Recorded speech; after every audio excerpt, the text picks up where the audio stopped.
thank you for joining us today for today's press conference. I'm Chad Lopez, president of 77 WABC Radio. Today, Mayor Rudy Giuliani will be discussing the terrorist attacks of September 11, 2001, the darkest hours in American history that followed, the heroism displayed by every American, emergency services, and the first responders, and how September 11th still impacts us today, 21 years later.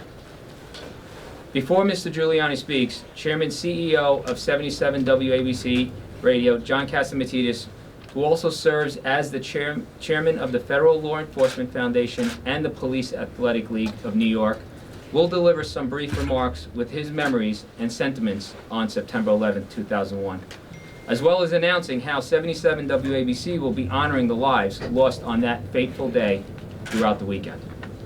Following Mr. Catsimatidis' remarks, Mr. Giuliani will begin the press conference. For those in media, we ask that all questions be kept until Mayor Giuliani's remarks conclude. Mr. Giuliani will only be accepting questions regarding September 11, 2001, with respect to the anniversary and the event, and no questions on other topics will be accepted. The same parameters exist for all one-on-one interviews which may happen following the press conference.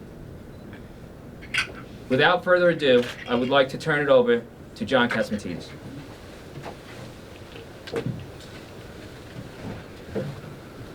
Thank you, Chad. 9/11, I'm a New Yorker. I've been a New Yorker for over 70 years. 9/11 is like nothing has ever happened before. I mean, the only other previous on American soil was Pearl Harbor. And there's a fear now that I was with Mike Pompeo the other night. There's a fear that their terrorists are training again in Afghanistan, getting new recruits that hate America. They're trained to hate America and to come after our country. So we should never forget, we will never ever forget what happened in 9/11, what happened in 1941 in Pearl Harbor. And we should train our people, our armed forces, our intelligence, our FBI, to keep their eyes open so it never ever happens again. I am so glad that Rudy Giuliani was there, that had the courage to do what he had to do to make New York safe. Closing down the bridges, closing down the schools. And I'll tell you, I was very active in the supermarket business those days. Nobody in New York, for you young people that are out there, nobody in New York the next morning knew what the heck was going on. I had a licensed gun at that time, and I had to get my stores open to serve New York. And we didn't know if the Taliban were going to be coming down Broadway. We didn't know if they were going to be coming down, Third Avenue. It was scary because the information was very sketchy. I went out there. Our store managers were out there. We opened every store that morning to serve New York. And we are glad that Rudy Giuliani, the mayor of the city of New York, had the courage to be out there, and make the right decisions for New Yorkers. And New York made a comeback like never before. Everybody said, oh, New York is going to die, like they're saying right now. But New York made a comeback. And New York always makes a comeback.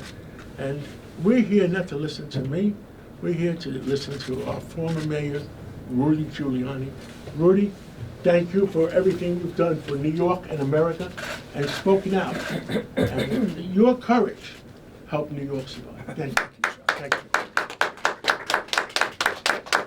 Thank you very, very much, John, and thank you for your lifelong commitment to New York. I mean, you're one of our great citizens. People would have no idea how much you've contributed over the years. They now know quite a bit more with your saving WABC and offering this wonderful beacon for free speech and your supermarkets. But for years, long before anybody knew anything, you were one of the most philanthropic people in the city and one of our leaders. And you are now one of the leaders of our city. And it was because of people like you that believe in this city that we were able to come back. I had the honor and the great privilege of leading this city.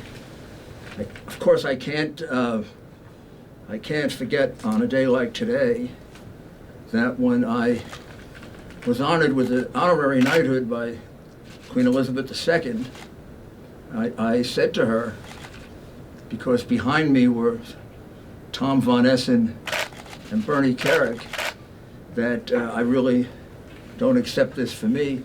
I said I stood on the shoulders of giants, and they're the ones who created this remarkable miracle where the city is today, and this was a mere 5 months later. And she said, well, we happen to think you had something to do with it too. Leadership is a combination of both. And she thanked me for mentioning Winston Churchill, who she told me was her mentor. And she was glad that he gave me inspiration. I do remember that there were many people who were English who died, and we had a great, really beautiful service at St. Thomas Church with Tony Blair for them. But people died from everywhere. It wasn't, we think of it as an attack on New York, it was, but it was an attack on America, it was an attack on the world. And it was an attack that leaves us even today wondering, why did it happen? This is what, 21 years later. I've written about it, lectured about it, been questioned about it, done documentaries about it, met with hundreds, if not thousands of people that were involved in it. And if you ask me today to explain it, I can't. And if you ask me to tell you my feelings about it, all I can tell you is it was the worst day of my life.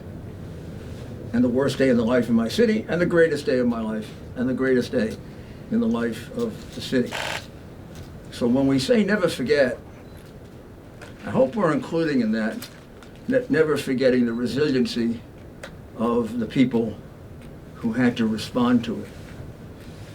And shortly before, maybe it was the summer before, the book Greatest Generations was written by Tom Brokaw. And the book explained the great heroism of the generation of the 1940s, to maybe the 30s and the 40s, that lived through the Depression and the Great War. And it had in it, and I don't think Tom would feel this was wrong, it had in it kind of a question: could we do that now?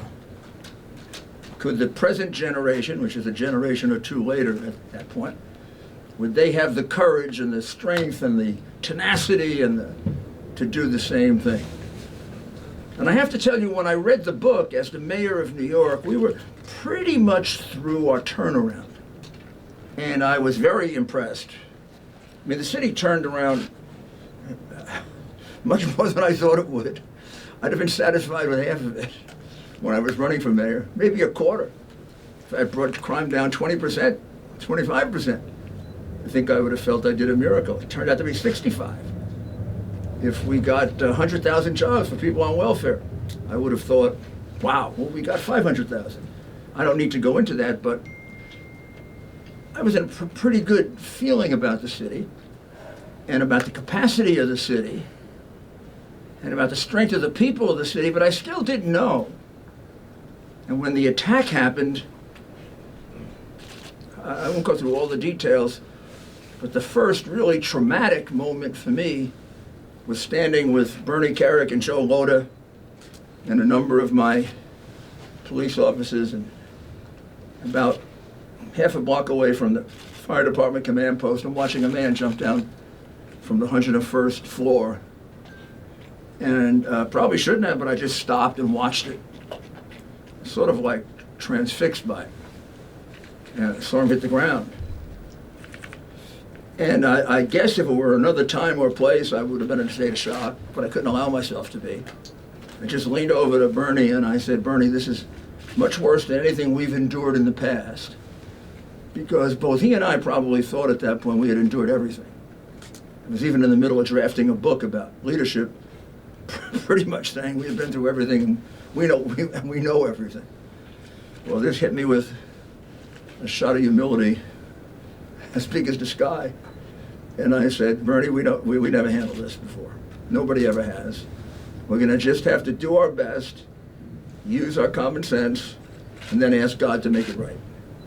He said something like, boss, you're the right guy. Don't ever worry, you're the right guy. And we then moved forward. And it was one shock after another, one shock after another. And the way I got through it was to say to myself, I can't think about that now. I can't think about the fact that I lost 10 or 12 of my very good friends, someone I had just given a party for at Gracie Mansion and who was critical to our recovery, the man who helped me through many, many personal issues that I had, Father Judge, and taught me how to deal with death. I remember, because I see Marsha Kramer here, that when we had really our first formal press conference, we had two shorter ones, but I don't know, Marsha, I think it was about 2 in the afternoon, something like that. Yeah. I was with George Pataki. Thank God George is a giant, big man. And out of the blue, Marsha asked me if I had heard the tape of the woman on the flight going into the Pentagon talking about people throats being slit, and she said, you know, the wife of the Solicitor General. And I did a double, and I said, do you mean Barbara Olson? She said, yes, and I said, I think I gave a terrible answer. I just gave an answer like, oh, that's terrible, and I got behind George. And it's the first time that day, and maybe for 2 weeks, that I cried. And the reason is that they were and are very, very close friends of mine. They had been in my office 4 days earlier. He was one of the greatest lawyers, is one of the greatest lawyers in America. He and I together handled the air traffic controllers for Ronald Reagan, co-counsel. He's been one of my best friends since then. And she had just been in my office, and we had dinner together because she was promoting a new book. And she was not only a great writer, she had the greatest sense of humor, and Ted had some problems and personal problems, and she was so good for him. She made him even funny. And I think it hit me worse than the others because it was right out of the blue. So when I heard about the 20 good friends who died, I mean, I knew they were there. I saw their fire trucks. All of a sudden, Barbara Olson. It gives you an idea of how devastating the attack was. But when we say never forget, I also don't want you to forget. For me, it began with seeing the flag that was lifted by the firefighters on top of a bunch of rubble. And you probably don't know that below that rubble was a fire of 2,000 degrees Fahrenheit. And when I saw it, my first thought was, why are those guys standing there? That's very dangerous. I mean, that fire could have come up out of the ground. And the second one was, Tom, that's the answer to your question, isn't it? They're doing exactly the same things their fathers and grandfathers did. They're putting the damn flag up, and they're saying, we don't give a damn, we're coming back. This flag is a lot more important than what you terrorists did to us. And from that moment on, I had no doubt. I had no doubt that we were going to come back. I had no doubt we'd come back stronger. People thought that no one would return to Lower Manhattan. Several businesses pulled out. And then, to their great credit, American Express decided to stay. Thank you. Because it's like everything else. Once you get a leader, when American Express decided to stay, and Merrill Lynch decided to stay right the same day, the whole thing switched around. And here's the end result is 2.5 times more people live there now than before the attack. Everybody knows it's a place that's on the terrorists' minds, but they go there anyway. And America came back stronger than ever. My only question now is, with all the division and all the turmoil we have, could we do it again? Well, I think we had the same questions then. Remember that was the time of the Clinton impeachment and I don't remember all the things that were going on, but I think I was doing something with the Brooklyn Library that the New York Times didn't like. There was a lot of turmoil, and we came together. And maybe it's in the nature of things. It has to be something that really puts your existence in peril. I guess it's like we have all these worries on our minds and all these petty little grievances and fights, and then one of the most important people in our lives die, and everything stops, and all that becomes irrelevant, and we do what we have to do. But all of a sudden, our country was in mortal peril, and everything stopped, and we all came together. I think that would happen again. And I think, as John said, we have to be ready for it to happen again, because there's no question about it that they're planning to attack us again. Just have to read today's papers and see that in Afghanistan, there's a lot of training going on. Unfortunately, the $85 billion worth of weapons we gave them. And those people are being trained to be even more skillful than they were then. And their commitment is pathological, it's sick, but it's highly disciplined. And if you ignore it, we're going to lose a lot of lives. And all the other things we have to worry about, this has to be right near the top. Another attack by Islamic extremist terrorists. It's something they're planning to do. It's something we avoided because we did some great preparations. And I'm talking about the people after me. Did some great preparations to avoid it. We can't lose sight of that, no matter what else we're going through. And thank you, John, for holding this press conference so we can remind people of that. A few questions? Mr. Mayor, I covered 9/11 with you. And I've always wondered, I've always had several questions. Number one, I've always wondered, what was the toughest decision that you had to make? No, I know what it was. The toughest decision I had to make was with Bernie Kerik and Denny Young, and we were trapped for about a half hour, 2 blocks behind the building that came down. Governor Pataki actually thought we might have died. He prepared orders to take over the city, something he didn't reveal until last year. I mean, I knew it, but he didn't reveal it. And in fact, when I talked to him finally, he said, "Thank God you're alive." So we were trapped in this building. We couldn't get out.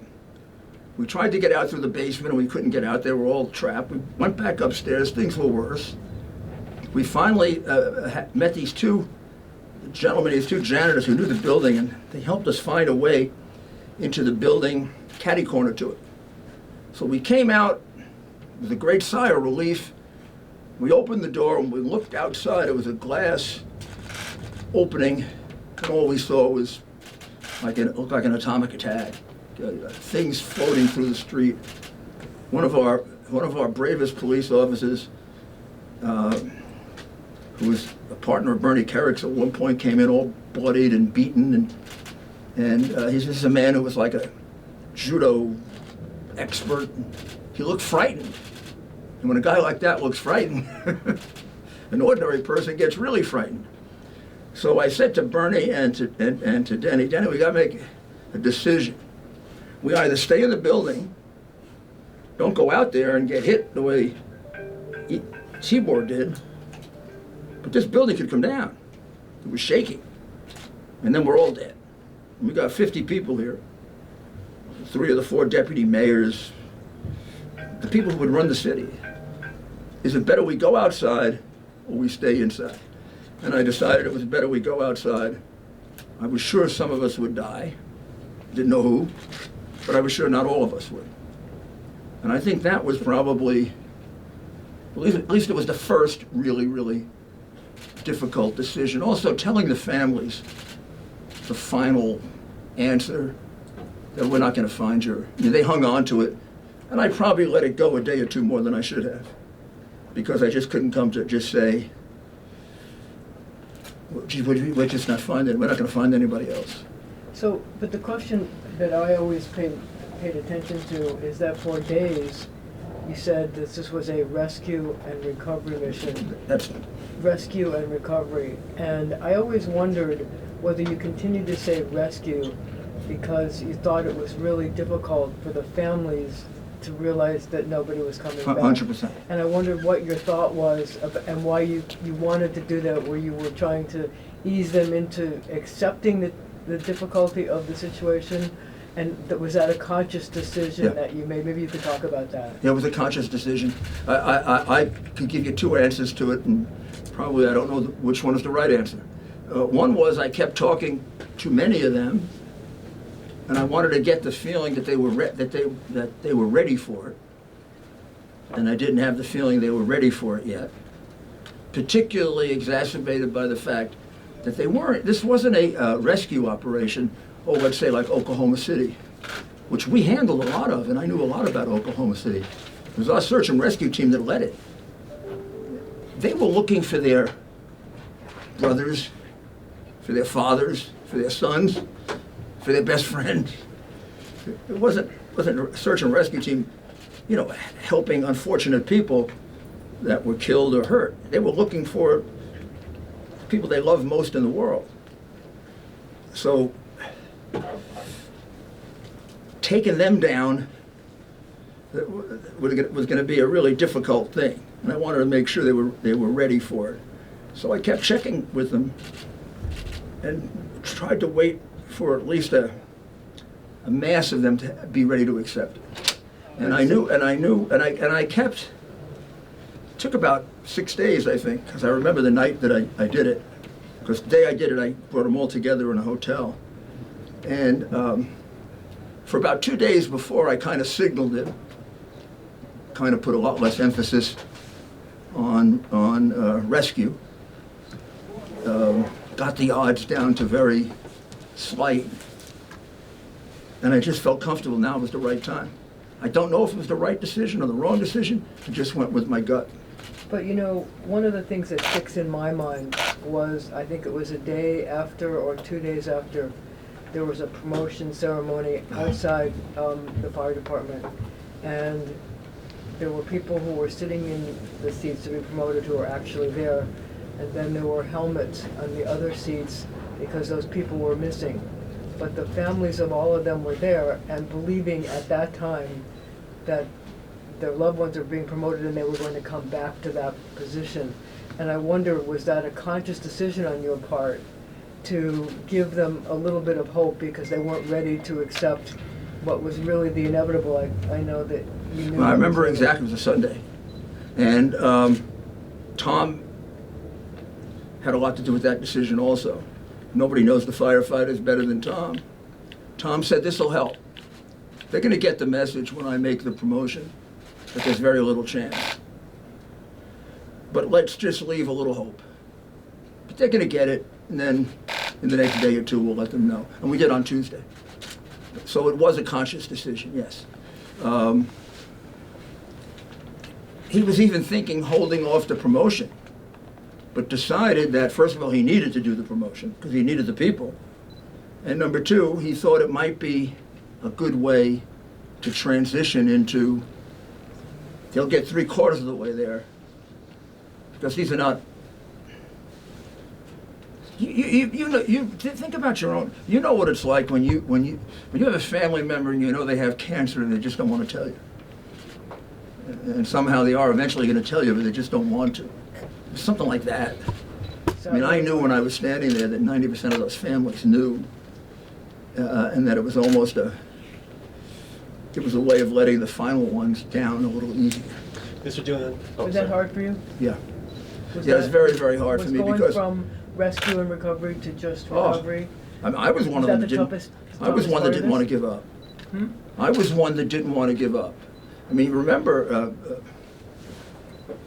Chief Downey was at Gracie Mansion a month before for his going away. We gave him a going away party because he wouldn't retire. It was a going away party for somebody who didn't retire. And because he was like 70, and he was still, he basically taught almost everybody in America search and rescue. Governor Keating of Oklahoma will tell you he was the key to the recovery in Oklahoma City. And just think of what Von Essen had to deal with.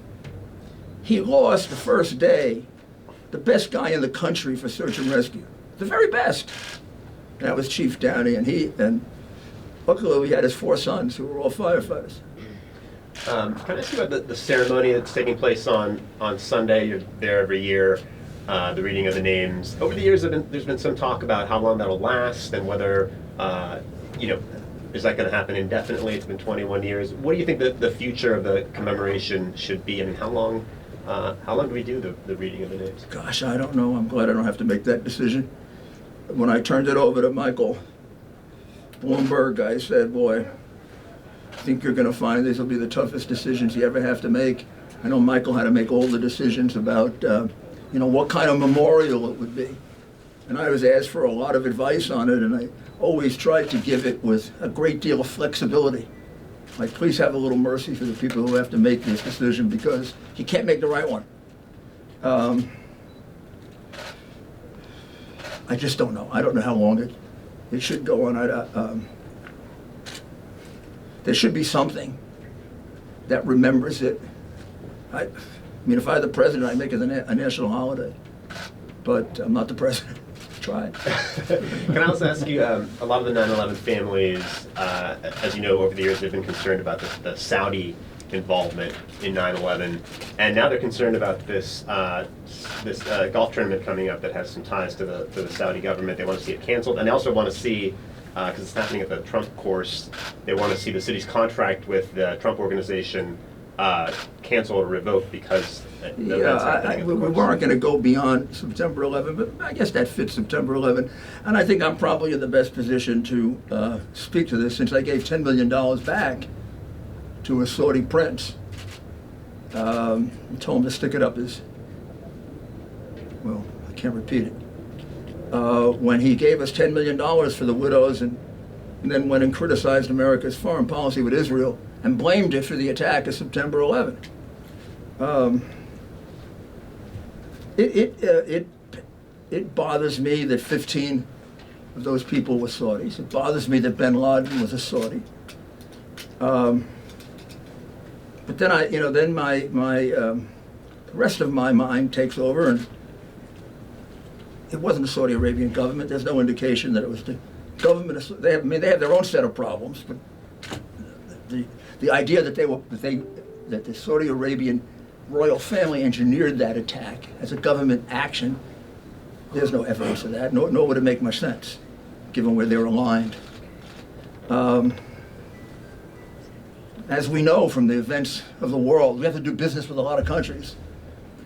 And before we worry about Saudi Arabia, maybe we should worry about China, huh? You want to count people who were killed, China is in the stratosphere, about 80 million. So I think we should recover money from the people who did it. I don't know that we can hold the government of Saudi Arabia responsible for it. I don't think you would in a court of law hold them responsible for it. I have a very bad feeling about Saudi Arabia. I've never been there. And I've deliberately turned down going there. Not because I blame it on the government. I don't. Rationally, I know it's not the government. I'm just very angry. Really angry. I can understand why the families feel that way. But I would ask them to consider the fact that Saudi Arabia is a very valuable ally in many respects for us against Islamic extremist terrorism. And the coalition that's been put together between Israel, Saudi Arabia, United Arab Republic, Qatar, Bahrain, some of those countries I worked in, but I would never work in Saudi Arabia. That's got a lot of value to us against Iran. particularly with certain administrations that like to give cash to Iran. The golf tournament, you don't have a problem with? I don't have a problem with the golf tournament. I mean, I think golf tournaments are golf tournaments, and these are not the people that were involved in it. And I don't know, if we go back to atrocities from countries, we'd have to ban almost everybody from every country, from everything. How do you feel when you talk to Beth Hatton and you see her son, and you know that Terry Hatton died that day from Rescue 1? He's now 21 years old. She was pregnant with her child when 9/11 happened. Same way I do about September 11. And Beth put it the best when she called me to tell me she was pregnant. We had thought earlier, Tom and I, that we had found Terry's body. And somebody made a call to her prematurely that we had found his body. And all of a sudden it wasn't. I had to call her back and tell her it wasn't true. So when she called me, I thought she was going to tell me that we now found Terry's body. She told me, Mayor, I have good news for you. And I said, what is it? She said, I'm pregnant. And I said, that's wonderful.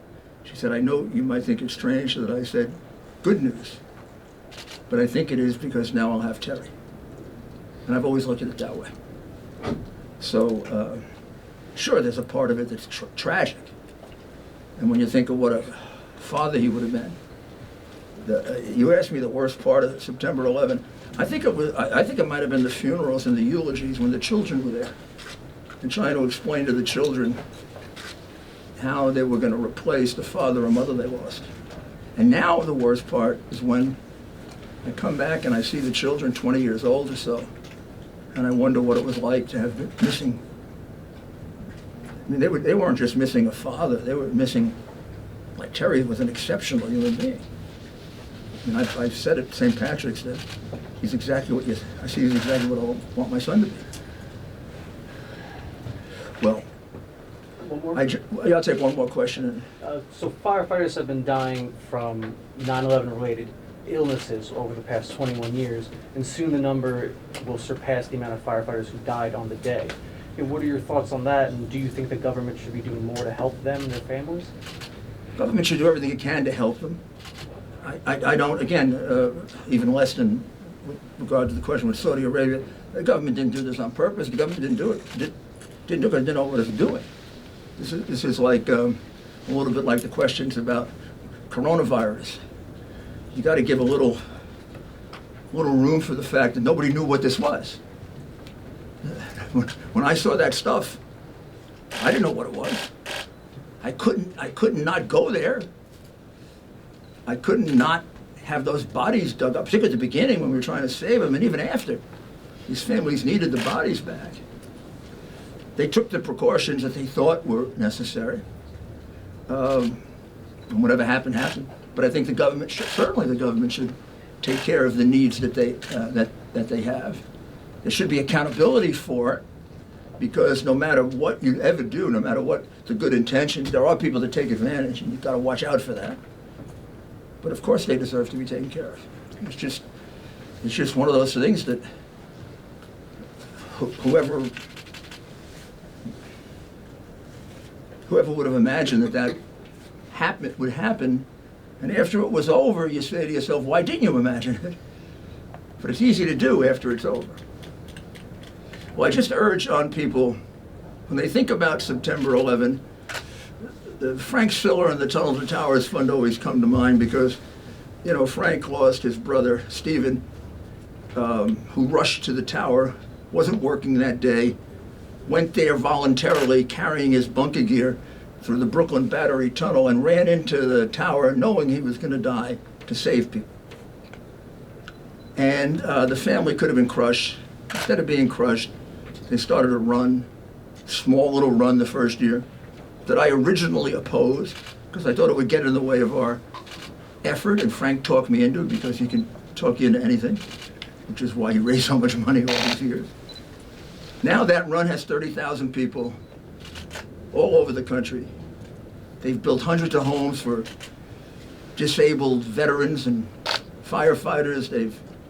The day that we lost 2 police officers and the father of one of the police officers, Chinese man, was crying to me that he didn't have money for the mortgage. I called Frank, and Frank said, I'll get the money for the mortgage. And as a result of that, he started a whole program where he pays the mortgage of every single uniformed service person who dies in the line of duty from that one time.